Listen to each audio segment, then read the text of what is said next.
Halo teman-teman, semoga kalian semua dalam keadaan baik-baik saja ya. Dalam suasana pandemi sekarang ini, jangan lupa untuk selalu menerapkan protokol kesehatan dimanapun kalian berada. Dalam kesempatan kali ini, kami dari kelompok 5 yang berasal dari kelompok 10 kegiatan Jumat Bersih yang diadakan oleh Fakultas Matematika Ilmu Pengetahuan Alam Universitas Negeri Surabaya akan mewawarkan materi tentang pelestarian sumber daya alam.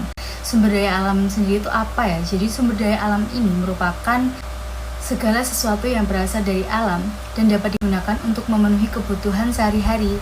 Sumber daya alam sendiri terdiri dari sumber daya alam organik dan juga sumber daya alam anorganik.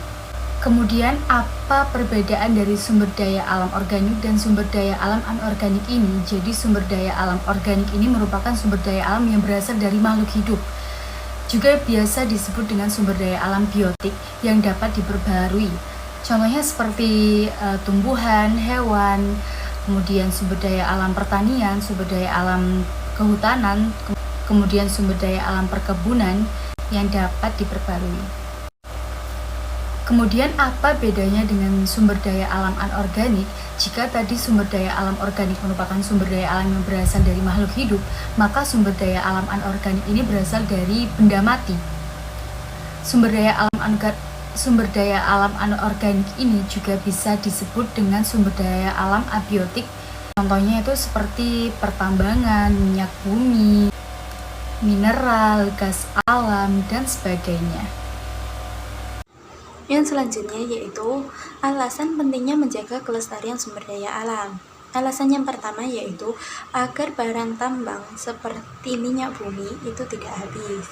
Alasan yang kedua yaitu agar tidak terjadinya pencemaran baik di udara, air maupun tanah.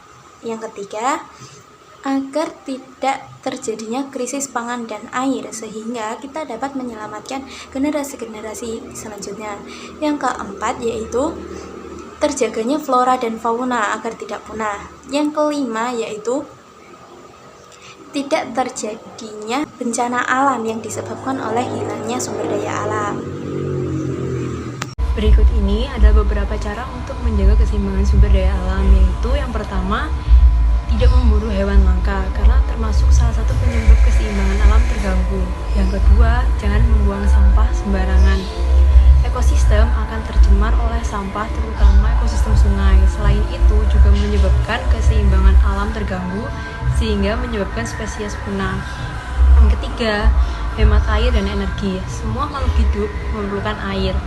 Jika persediaan air tanah habis, maka hewan dan tumbuhan akan kesulitan untuk mencari air.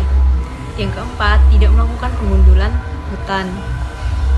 Sumber daya alam banyak ditemukan di hutan, oleh karena itu kita harus menjaga kelestarian hutan. Salah satu cara untuk tidak melakukan pengundulan hutan adalah apabila kita memerlukan kayu, kita dapat menggunakan sistem tebang pilih dan mengambil kayu tersebut secukupnya.